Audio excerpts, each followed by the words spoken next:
Hello and welcome to Non-Stop 100, a quick look at all the big stories from the country and around the globe. After India today exposed the deplorable condition of cow shelters in Rajasthan, a reality check has now exposed just how cows have been abandoned in other states of Uttar Pradesh, Haryana and Madhya Pradesh.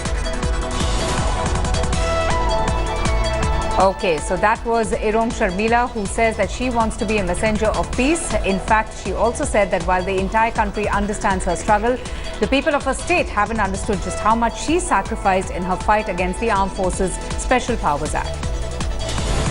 Irom Sharmila also reiterated that she will not be returning home to her mother till her demands are met. Irom Sharmila made it quite clear that she will continue to fight for the Armed Forces Special Powers Act to be repealed.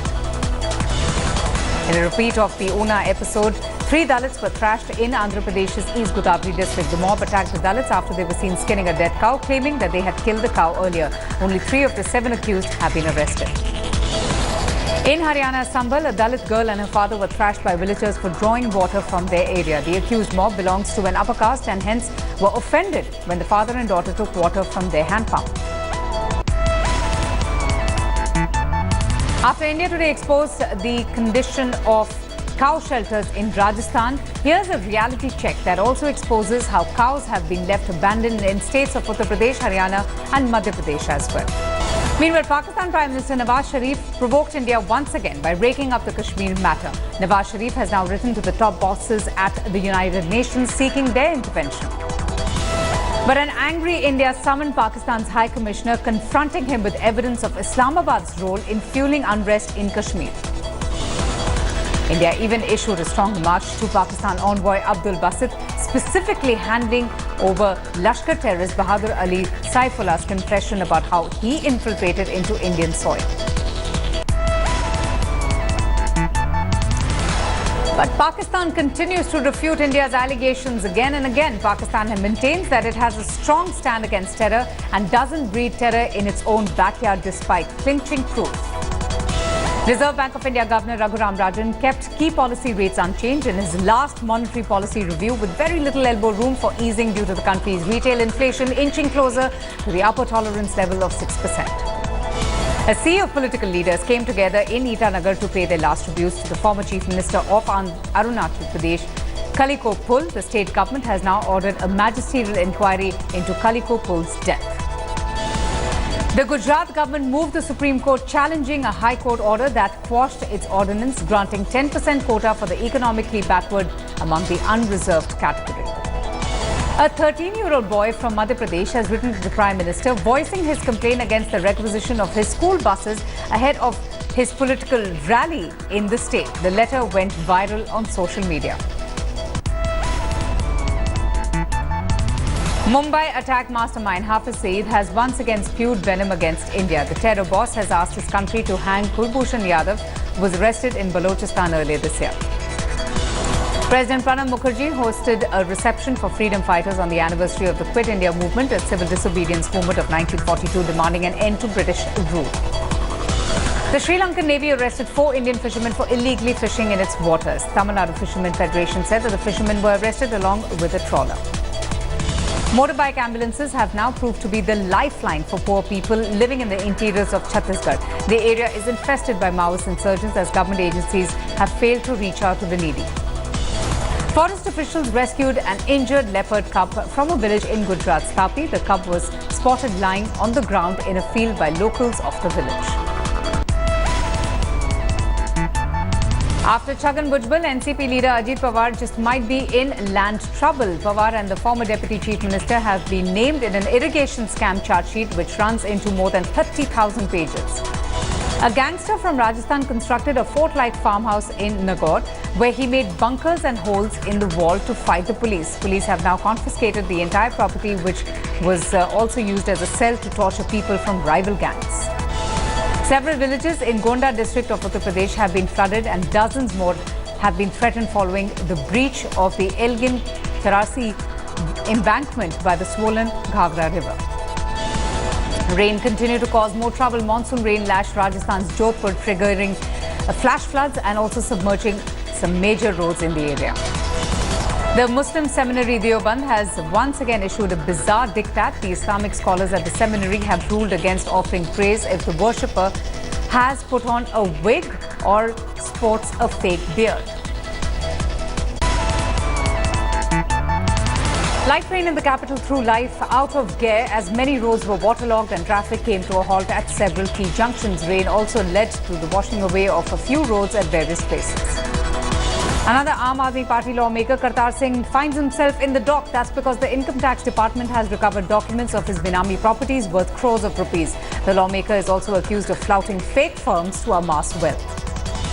Delhi High Court reserved its order on the plea for cancellation of interim bail granted to the JNU Student Union President Kanhaiya Kumar in a sedition case.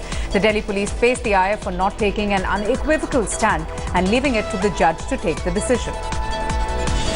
A man was killed and 4 persons were injured when a roof of a single-story building collapsed in northeast Delhi. The roof collapsed as it could not bear the weight of the scrap items that were inside it. The capital is in celebration mood ahead of Independence Day. In Town Hall, a 104-feet tricolour was hoisted that has left onlookers enthralled. The tricolour will also glitter in the night. Mumbai Police's inquiry report on Islamic preacher Zakir Naik has implicated him of delivering inflammatory speeches and conducting religious conversion over the last 10 years. The Chief Minister Devendra Fadnavis says that the government will now press for extradition of Zakir Naik if he does not return on his own from Saudi Arabia. The police say Zakir Naik's speeches create prejudice regarding other religions. 5 Mumbai doctors, including Chief Executive Officer of the LH Hiranandani Hospital, Dr. Sujit Chatterjee, have been arrested for their alleged involvement in a kidney racket. A 20-year-old was arrested by the police in a hit-and-run case. This after he slammed his BMW over a pedestrian. The youth was returning from a party along with his friends when the accident took place. Days after a Thane businessman was released by his kidnappers in Bihar on the payment of 30 lakh rupees as ransom, police have arrested 3 alleged kidnappers and have recovered 29.89 lakh rupees from them following a raid in West Champaran. The family of a gangster who was slain in an encounter has refused to perform his last rites even after the police handed his body to his family. Meanwhile, the government has now asked the local news channels not to broadcast his funeral. Telangana government has also received a major relief as the Hyderabad High Court has stayed the order of a single bench which had scrapped land acquisition for the Malan Sagar project. Decision of the Vijayawada Municipal Corporation to ban meat during the Krishna Pushkarams from August 9 to 25th evoked a huge resentment among the people. Alcohol has also been banned within 500 meters of the Pushkar Ghats. The central law that a family which owns a motorbike will not be eligible for housing under the weaker sections quota might soon not be a hurdle. That's because the Chief Minister of the state, Chandrababu Naidu, says that the government will find a way out. After a break due to Asaduddin, this month is going to be witnessing thousands of wedding ceremonies in the city from this weekend. It's the 5th month of the Telugu Almanac that has begun.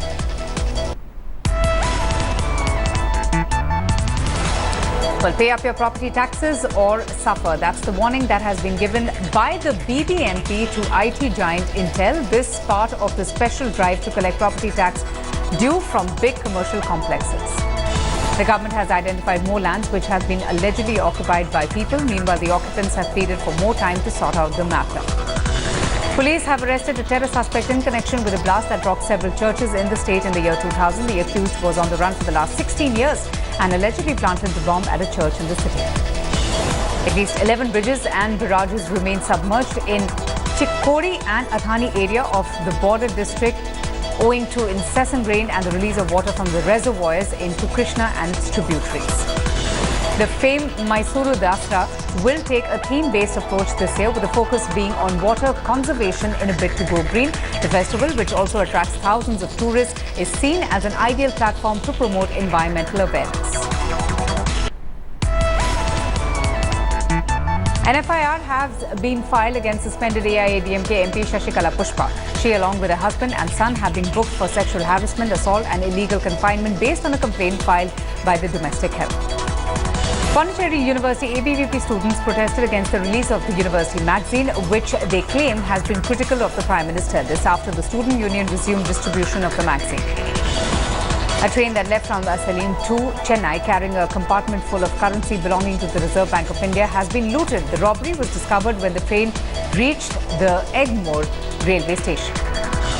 The railway police chief says that they have now registered a case and his force, in fact, the local police authorities are probing now this entire case. The veteran Tamil filmmaker Panchu Aruna, who had worked with stars like Rajnikant and Kamal Haasan, passed away. In fact, he introduced music maestro Ilaiyaraaja way back in 1976. Police have released CCTV footage of suspected persons behind the ATM fraud in Thiruvananthapuram in Kerala. 3 foreigners have been seen in that video fixing a device on the ceiling of the ATM.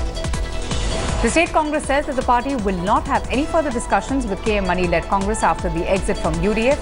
The Congress chief, PM Sudhiran, says Mani must admit his mistake first.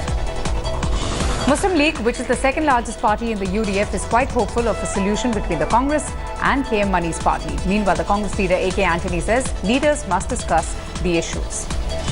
Chief Minister of the state P. Vijayan says the state is investment friendly. He says attempts to paint a contradictory picture is a work of vested interest groups and firms are quite keen to invest in the state of Kerala. Malayalam actor Jayasuriya has posted a video on Facebook telling the Chief Minister about the pathetic condition of roads. The actor says that he is quite helpless when he sees people falling on the road and losing their lives. More than 39 out of 87 fishermen and 7 trawlers who ventured into the Bay of Bengal went missing near Jammu Island in rough water due to heavy rainfall. Authorities launched a massive rescue operation as the fishermen went missing. Reports say a coordinated rescue mission by various agencies has been launched to trace the missing fishermen. Medical reports have confirmed the death of a 59-year-old woman that was caused by dengue, which has taken the toll up, in fact, since January to 14. The BJP women activists organized Tiranga Yatra from the party office on the occasion of Quit India movement anniversary. They also appreciated the Prime Minister's Beti Padhao, Beti Bachao campaign. The West Bengal Congress has announced submitting a deputation to Governor K.N. Tripathi against the false implication of party legislator Manas Bhunia in a murder case, who incidentally ridiculed the decision. Turkish President Tayyip Erdogan says that his visit to Russia would open a new page in relations between the two countries. He was speaking on the eve of a meeting with President Vladimir Putin. An opposition lawmaker in Kosovo has used tear gas to disrupt a parliamentary commission on a controversial border agreement with neighbouring Montenegro. The MP was reportedly detained. Syrian forces and their allies recaptured territory from rebels in southwestern Aleppo. Video posted to social media website shows the area being hit by military strikes.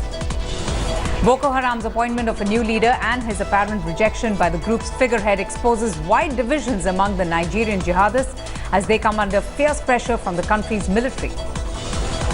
The death toll in the bomb blast that ripped through a hospital in Pakistan's Quetta has increased to 45. Meanwhile, the Pakistan Prime Minister Nawaz Sharif met the wounded in a hospital.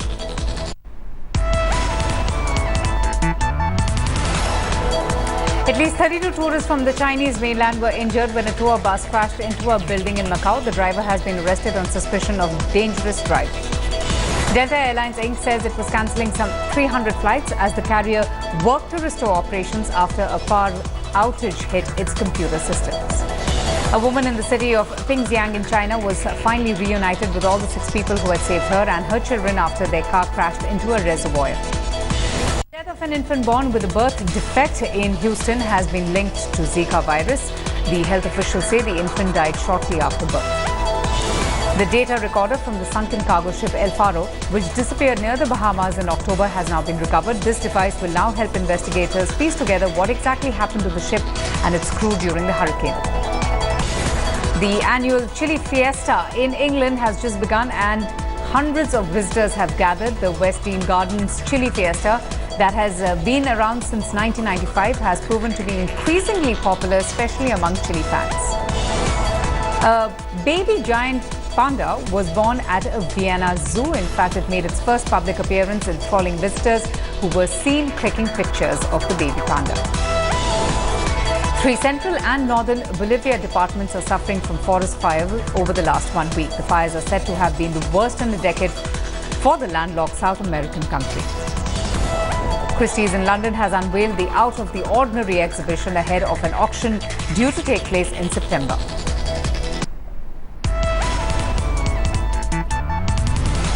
India have beaten Argentina 2-1 in hockey. In fact, this is India's second win in the tournament.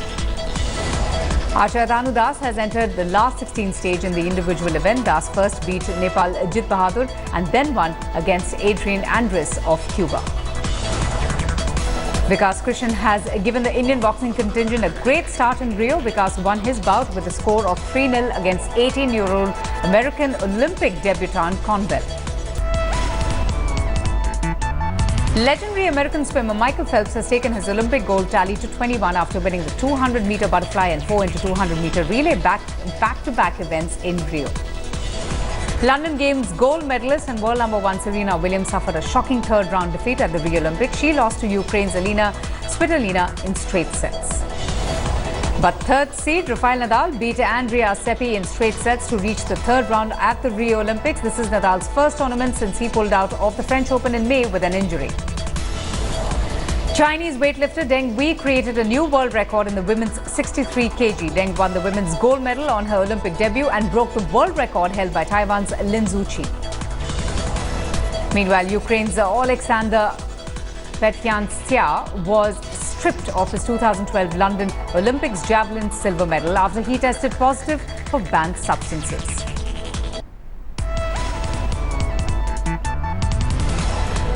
Rishi Kapoor's latest tweet on the Hollywood star Kim Kardashian has left everyone in spits. The actor has compared her to a mesh bag full of onions that went on to even post a picture of Kim wearing a similar dress. The much-awaited film Befikri, directed by Aditya Chopra, has been also creating ripples. The makers have released a fresh poster. Reports suggest that Pariniti Chopra is being considered to play a role in Anand L. Rai's next film that will also feature superstar Shah Rukh Khan and Deepika Padukone. Well, Ranbir Kapoor may be having a rough patch professionally, but the directors of two of his upcoming films, Ayan Mukherjee, who is directing Dragon, and Rajkumar Hirani, who is directing a biopic on Sanjay Dutt, are both planning to start the shooting of these two films.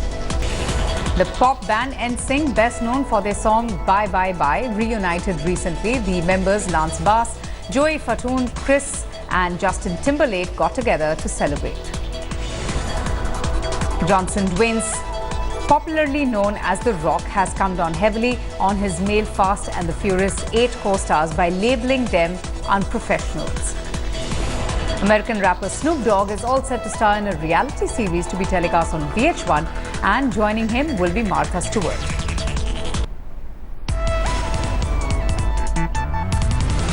Pope Francis has gained more than 3 million followers on the photo-sharing app Instagram since his account launched in the month of March.